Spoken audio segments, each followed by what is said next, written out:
Toon Jam. Toon Jam.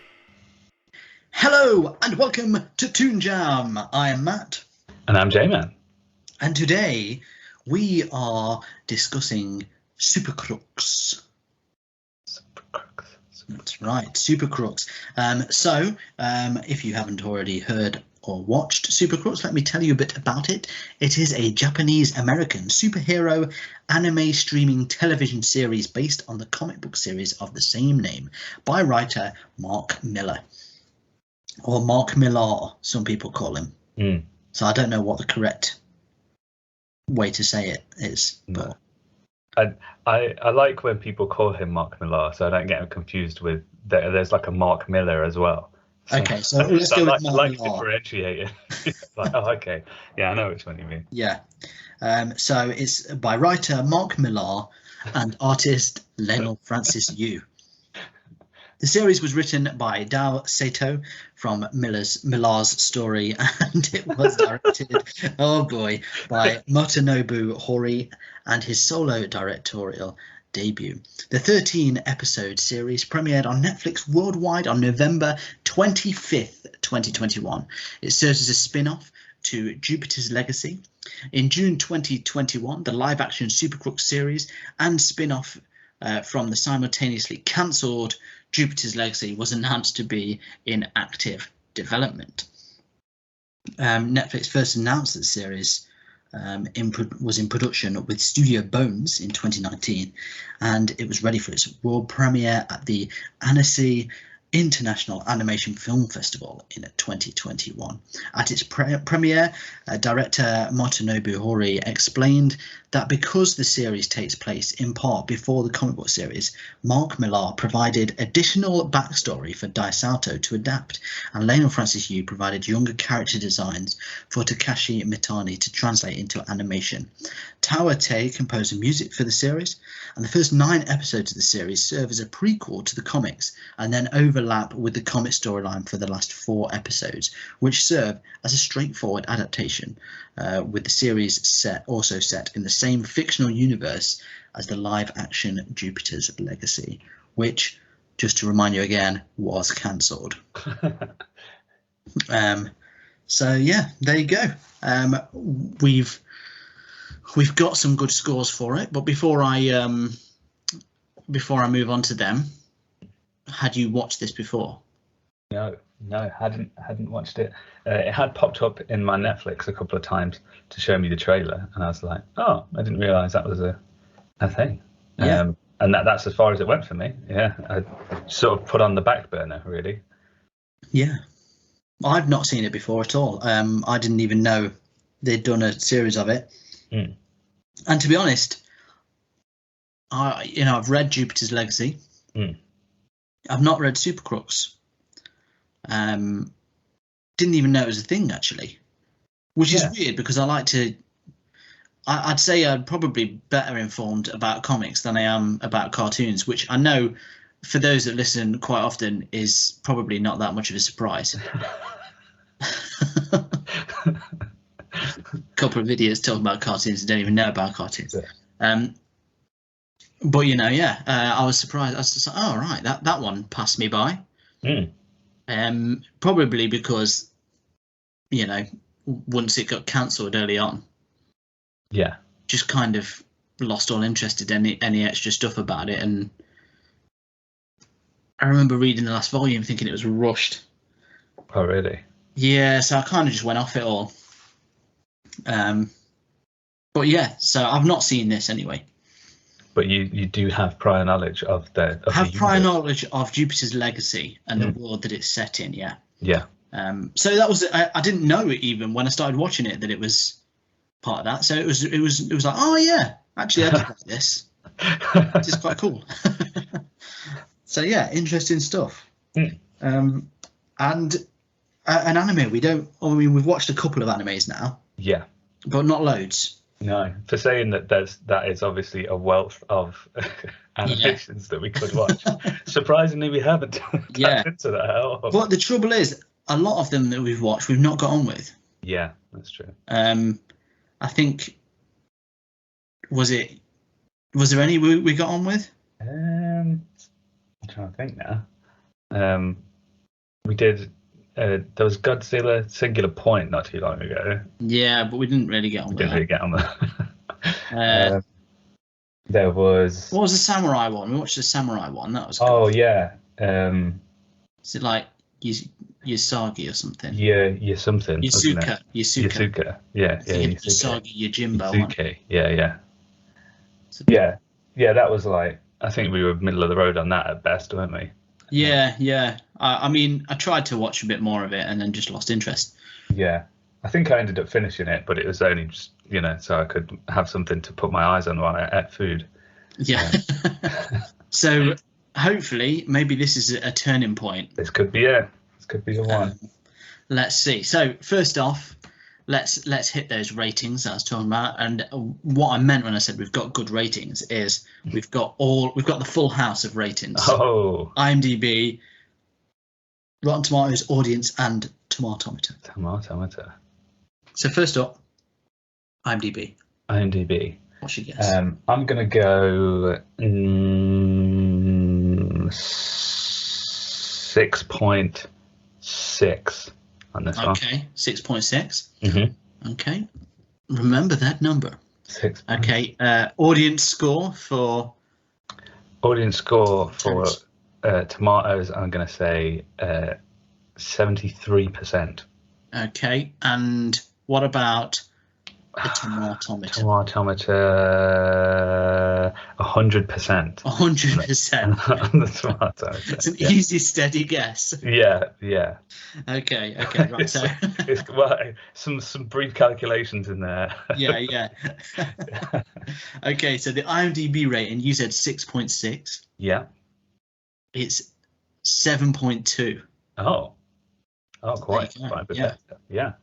So yeah, better. That's based on 1.8. Well, yeah, 1.8K ratings. So for the eagle-eared and quick mathematicians amongst you, you will know that's 1,800. Okay, so that's a reasonable score. Yeah. That's a good score. So what do you say for audience score? 73%. 73%. Well, I can tell you that you have underestimated. Oh. Crooks, it's 77%. Oh. Yeah. In the 70s. Not too far off. No, but yeah, better again. And the moment you've been waiting for, the tomatometer. This is the critics rating. For those that don't know, this is the critics rating. And it is, you guessed 100%. Yeah. The answer is 100%. Oh. Oh boy. I don't know why they don't just put it as a standard, really. Yeah, if just as soon as a critic leaves a review, it's like post and it just says 100%. If there's nothing on Rotten Tomatoes from now on, I guess we just take that as 100. Yeah. Because unless it says otherwise, I'm just going to take it as that. Yeah, I guess it's 100. So there you go. Good reviews, really. Yeah. But quite a not distant, but 77 for audience score and 100 for critics. Usually it's closer, isn't it, when it's 100? Yeah. It's like 90 or maybe 80s. I suppose it's not far off that, but, an interesting one. Yeah. Okay, so with that out of the way, what's Twitter got to say about Super Crooks? There seems to be a lot of discourse about the intro, which I don't think we got to see because it wasn't on episode 1. Yeah, classic episode 1 blues with the intro. So we missed that, but I've heard people say that it's really good. It's really good. There's also, I think it's Maiden Macabre, but it's like Mividen Macabre. This is Twitter. It's how people spell their stuff these days. I'm just not cool enough. They say Super Crooks got that funky feel. Oh, which is I think that's a really good review. Yeah, pretty funky. Big fan of funk. Big fan of the funk. In many forms. Yeah, funky feel. Unless they're using it like when food goes off. Oh, it's gone funky. It's gone a bit funky. Maybe they're using it in that respect. Yeah. It's got a bit of a mouldy feel to it. Yeah. But I'm going to say that isn't what they're saying. No, I don't think so. I think it's gone funky. I think if funk is past tense, then it's bad. Yeah, that's true. But if it's present, then it's like, oh yeah, you're in the funk. That's good. Yeah. We've got Angel Cats who says, "Why is no one talking about Super Crooks? I really like it so far." Yeah, I mean, like I say, I'd never heard of it. Yeah, I am surprised that I haven't heard more discourse about it. Like, usually when a new show comes out, like you can't you can't avoid seeing people's opinions or whatever. Yeah. Like, but this really did. Like, the only reason I knew was because Netflix told me. Like, because I haven't sort of crossed paths with it out and about in the wild, so to speak. Well, it didn't tell me about it. I think probably the reason it's lesser known is because it's an anime. Oh, it could be. Yeah. I would put that down to it, because I think if you watch anime, it tends to show you anime. Yeah. Whereas if you don't, it doesn't bother. Speaking of which, we've got a Gloomy World, which is Gloomy World again. They say Super Crooks is like if MHA and Great Pretender had a baby. MHA being My Hero Academia, I believe. So if you know anime, you may think that is a clever comparison. Yeah. I've seen neither of those shows, so I couldn't tell you. Can't say. But I'm going to say, yeah, great. Yeah. Yeah. Well assessed on that one. Yeah. Gloomy was odd. Well done. We've got Saweki _ who says, "I like Super Crooks." Oh, right, there you go. Yeah, well, that was a great Twitter review. Well, that's all you need, isn't it? Yeah. Just it's putting it out there. Thumbs up. It's just thumbs up. Yeah, I like it. It's good. Yeah. Fair play. Not enough for that, I don't think. No, I feel like we need more of those. I need to just see that as I'm scrolling through, and just be like, oh, okay, that person likes that. That's good. Yeah. I like X. Short, sweet. Yeah. And then finally, we've got Sane Guy Uz, who says, "I just finished watching Super Crooks, and it was the most bisexual experience I've ever had." Oh. Okay. Now, I don't know what that means. Yeah, I'm just sort of grasping at what that means, but yeah, not sure how that develops as far as watching the series goes. But is that just a case of they felt themselves being attracted to characters of either gender? Could be. Don't know if the characters in the show, some are bisexual, maybe. Don't know. And that's maybe the most exposed they've been to overt bisexuality in their lives. Maybe it's just a very sexy show. Could be, yeah. Could get sexier every episode. Yeah. I mean, it didn't say it didn't. That's true. Usually when you start it up, then the Netflix, like, the rating things come up.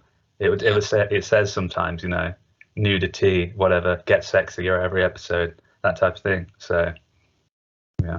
So yeah, maybe it's an escalating sexiness. Will leave you feeling hot under the collar by the end of it. Yeah. So that's definitely something. A review and experience that we've not had previously in ratings. Can't say that any other show that anyone's watched, as far as we know, has done that. So it's definitely got that under its belt. So. Yeah, well, I would call that a good review. Yes, yeah. So yeah, it's looking all good on Twitter. Yeah. All good on Twitter. Okay, well, yeah, no negatives there. Okay, well let's dig in. Obviously, we had no intro to talk about. That's gutting to know that it's got a good one as well. I know, yeah. Missed it. And at least YouTube that, very least. But this episode, so this is very much an episode 1, isn't it? Yeah. You see the character as a kid. First he's got superpowers. He can control electricity. He's got essentially a crap mum, and he's bullied at school. Yeah. Not going great for it. It's classic. He gets superpowers, and then he's trying to use them, and he wants to be a superhero. Yeah. Doesn't go well.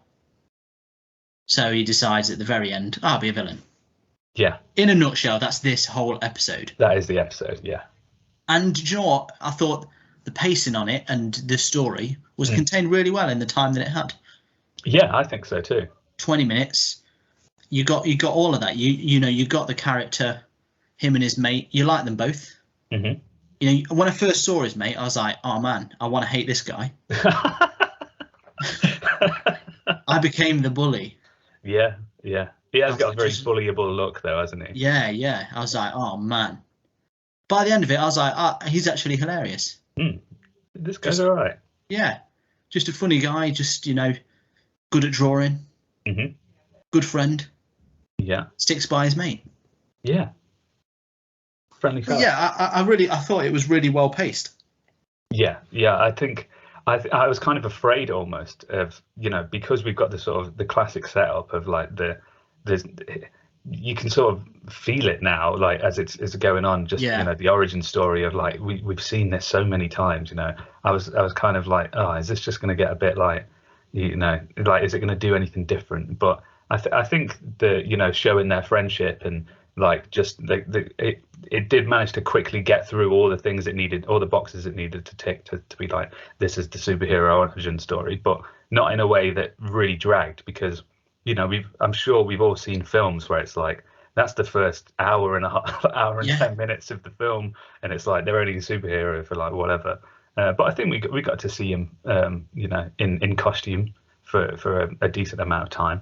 Yeah. And it was more of him sort of exploring his powers as well, wasn't it? Like, yeah, you did get to see that and sort of how it developed. Yeah, and that was what was good. I think they showed his powers like completely. We saw all the different sort of levels, at least early on, of what he could achieve with it. We got to see, the fact that he was interested in all the superhero stuff, and they did a really good job of quickly throwing you into the world. Yeah, and telling you everything you needed to know. Like within sentences. Yeah, it was really refreshing, actually. Not being utterly bogged down by the lore. Oh yeah, definitely. But giving you just enough for you to be like, oh, this is cool. I like this.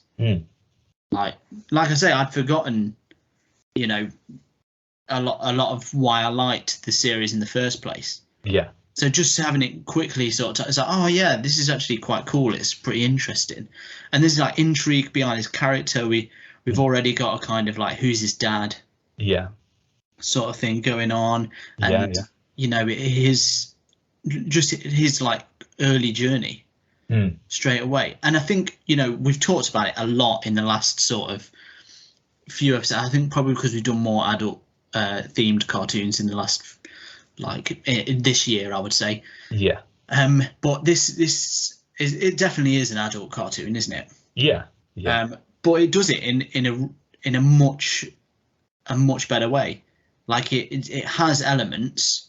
It does have it has sexual moments in it. Yeah. Which it like audibly references and things like that. But it's nothing too in your face. No, it's not a constant barrage of like, we're adult, like this kids can't watch this, or like it's just in there in a more natural way, isn't it? Because exactly, and in many ways it contains more shocking stuff. Like there's a part where there's plenty of deaths, and a lot of them are children. Yeah. But it doesn't, like, it shocks you.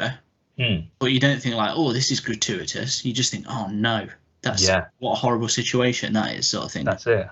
You buy into it, don't you? You completely sold on the level of it. Yeah, I think it's grounded really well in that we're experiencing it through his sort of life. Like he's not, he's not popular. He's not got like everything, but he's kind of content with what he does have. Like, like he wants to move out, get out of his bad home and stuff. And he's happy to be with his mate and stuff. And when he does sort of figure out that he's got this superpower, like you see him start to get confident and, like and develop. But it's not like, it's not overnight. It's not a case of like, he's, now he's ripped and he, you know what I mean? He like looks in the mirror. He's got like 8,000 abs, and like he's jumping out windows and stuff. It does have a sort of a steadier progression and stuff. And I think those moments where he's just talking with his friend and stuff. They're just sitting at a picnic table, or like they're sort of embarrassed that the cool girls come over to speak with them. I think they really I think I guess they were definitely worth putting in, and I think it paid a lot into having like how those characters sort of how they became grounded. I think because I think those moments really made it stand out for me. It made it feel different to other shows that would do superhero stuff. Like I think the music was a big part of that as well. I think the soundtrack was it was so gentle, so soft sometimes, and it was like, oh, this is really chilled out. Like it was very relaxing moment. Yeah. And it didn't just give away the game all the time. No. Sometimes the soundtrack, you're like, I know something grim is about to happen because it's kicking in. But it kind of had sort of a continuous sort of overlay that fit so many different situations, really, didn't they? And it really did set a tone for it that felt original. Yeah, it was really good in that way. And I think the whole thing of someone wanting to be a superhero and then deciding at the very end, I'm going to be a villain. That's something that, when you really think about it, on the level it's on, you could easily be like, well, but why would he just switch? Yeah. Well, because it was so abrupt. But then the way they showed it, and sort of, he's a troubled teen. He's got trouble at home and stuff like that. You could easily, like, even though it probably still was a bit abrupt. Yeah. But you didn't think about that. That's kind of on reflection more than anything. Yeah. You just bought into it, didn't you? Just like, whatever. Yeah, I'll take that. Yeah, I don't think I think without seeing him like in his just teen days and stuff, like I don't think that would have sold you wouldn't have been sold as much, if he was just suddenly like he'd been like 110%, oh, I'm a hero now, boys, and then it was like, no, now I'm a villain. It was like you could almost relate to him in a way that's like, yeah, he just kind of makes those snap decisions almost. Yeah. Like, he really is just going with the flow. He's young. He doesn't really. He's just trying to take a grasp of what his life is at the minute, sort of thing. And I think, it was really well done in the fact that like you knew it was sudden in the moment, but at the same time you're like, yeah, I'll go with it. Like, and I think that's being able to deliver on that is pretty impressive, because it could be a fatal flaw in the story otherwise. Yeah. I think there's definitely an element of at the end of the episode, and this is probably more of a Netflix classic, where I think they kind of say like, make it as if you're going to watch, as if it's being watched all at once. At the very end of the episode, we see him much older in prison. Yeah. That I didn't twig that was him. Right. Like, until I've sort of looked at it afterwards and thought, right, wait, yeah, that's obviously him. I think there was a picture on Netflix of him in his suit when he's older, and I was like, oh, right, that's him. Yeah. Because it just sort of cuts to him in prison, and he's like, oh, yeah. It doesn't really say anything of importance. It's just like, he literally just says, oh, yeah. Yeah, okay. Oh, right, okay. Oh, yeah. I was like, is that his dad? Yeah, it could have been. It wasn't, though. It was him. It was him, yeah. But yeah, I didn't realise that. There was a moment where it could have been. Yeah. I mean, I'm sure if I'd have watched episode 2, I'd be like, oh, okay, that's him. Oh, that's him, yeah.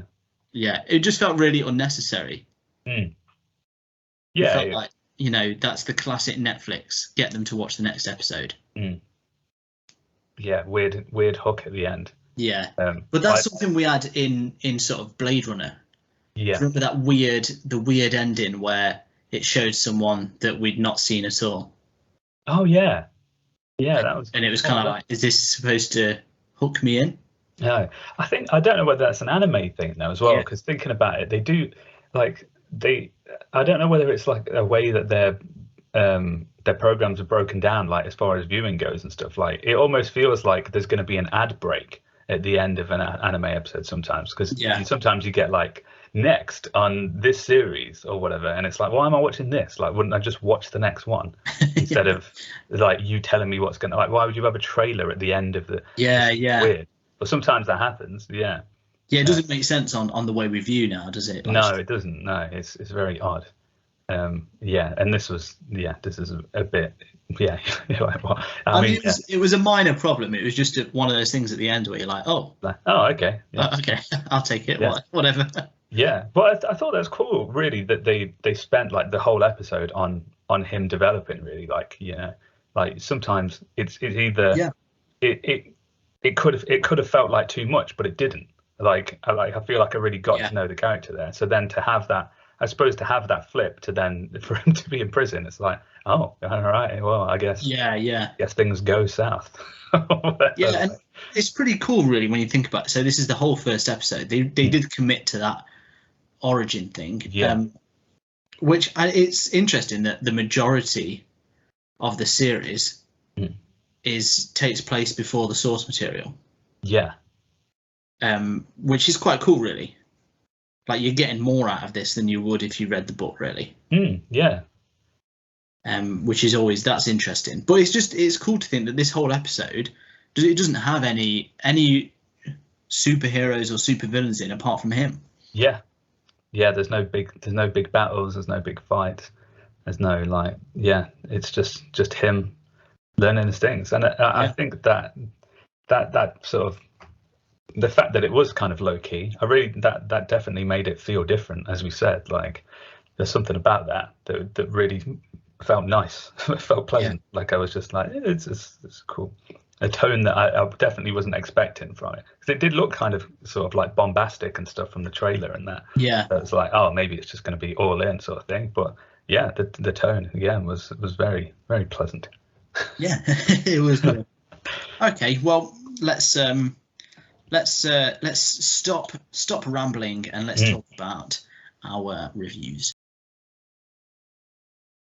You've seen the immediately cancelled Jupiter's Legacy. You've enjoyed Super Crooks. Now get ready for the next spin-off. Oh yeah! Oh yeah! Who is the mystery man at the end of episode 1?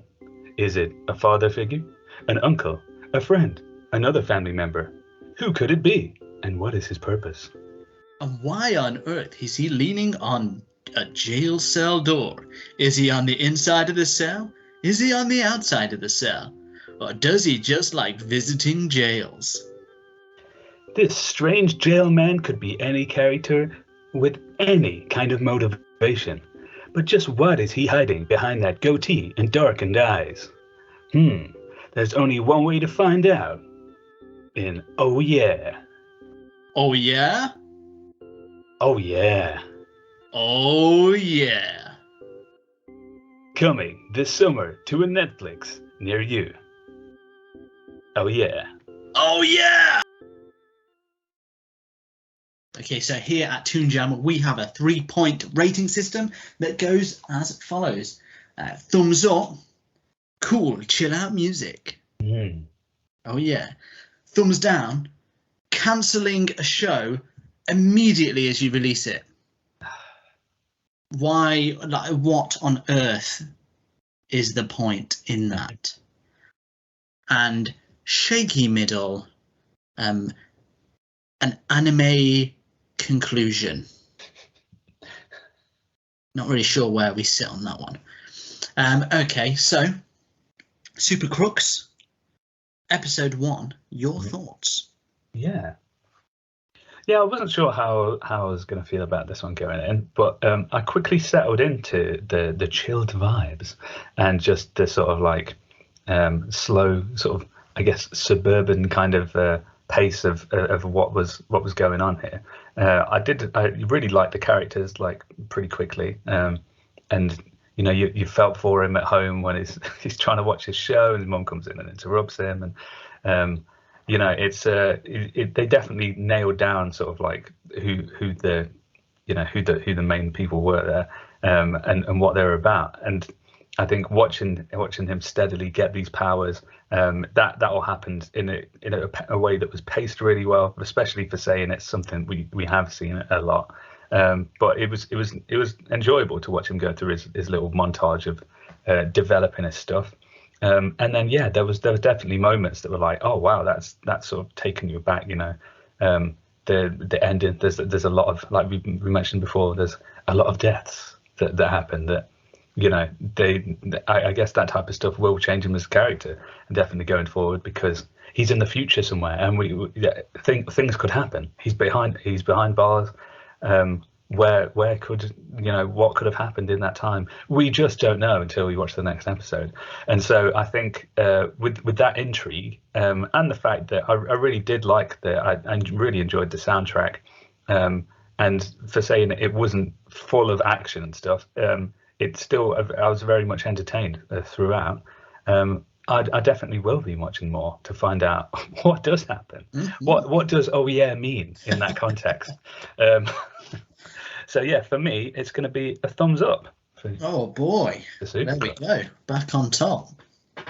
I agree. It was really well paced, really just enjoyable to sit and watch. For saying it was like nice and slow, enjoyable. It didn't throw everything in your face. Well, it kept you involved as well. Everything in it felt like it carried weight in some way. Yeah. So, there was violence in it. There was not necessarily a lot of swearing, but there were words that you wouldn't want your kids to hear. And there were moments you wouldn't want your kids to see and things like that. We always sort of talk about whether or not that kind of makes sense in the grand scheme of the show. But in this, everything felt like it was there for a purpose. Nothing threw you off, and it's like, yeah, I can see why this is in it. Yeah, it's not just there to tell me what kind of show it is. Yeah, it just is being that show rather than telling me it's that show. Running in and telling me its name a million times. So I get it. I get who you are. This had weight in it, and it carried, and it had purpose. It was a really good introduction, thrown straight in, and somewhat of a surprise, seeing as we've not really got on with any of the anime stuff that we've watched so far. There are a few I've seen, in the past that I've enjoyed, but on the whole, we've been pretty unlucky, I'd say, with what we've watched. This, however, was really refreshing, and I agree. I'm gonna watch some more of this and stick with it. It seemed really cool, and hopefully, if it doesn't finish or whatever, it doesn't suffer the same fate as Jupiter's Legacy. But we shall see. So yeah, I'm going to give it a thumbs up. Oh, look at that! The anime turnaround. Who knew? Back on top. So there you go. We've had a few rough weeks after our previous streak. We knew we were living too large. For goodness. So that was a nice return to form. But what did you think? Maybe you disagree with us. Maybe you want to tell us exactly what anime series we should be watching if we like this. You can do so, because we love a good recommendation. But you can do so on the 3 super crooks of the internet: Facebook, Instagram, and Twitter at Toon Jam Pod. And if you enjoyed today's episode and you'd like some more, you can catch up on many of our older ones over on YouTube, again at Toon Jam Pod. And if you would like some bonus episodes for your book, you can do so over on our Patreon page. We also have a merchandise store with all sorts of Toon Jam themed goodies. So you can find that on bit.ly/Toon Jam shop. But otherwise, thank you so much for listening. As always, it's such a treat to have you with us. And if you did enjoy it, please tell a friend, share it with someone. But otherwise, until next time, as always, you stay jammy. Hey everyone, thank you for listening. If you want to help the show keep going, you can be extra jammy by heading over to our Patreon page at patreon.com/toonjampod. Here you can get a shout out on the show or unlock bonus episodes. Ratings and reviews anywhere you listen to the podcast also really help us out, so thank you. and stay jammy.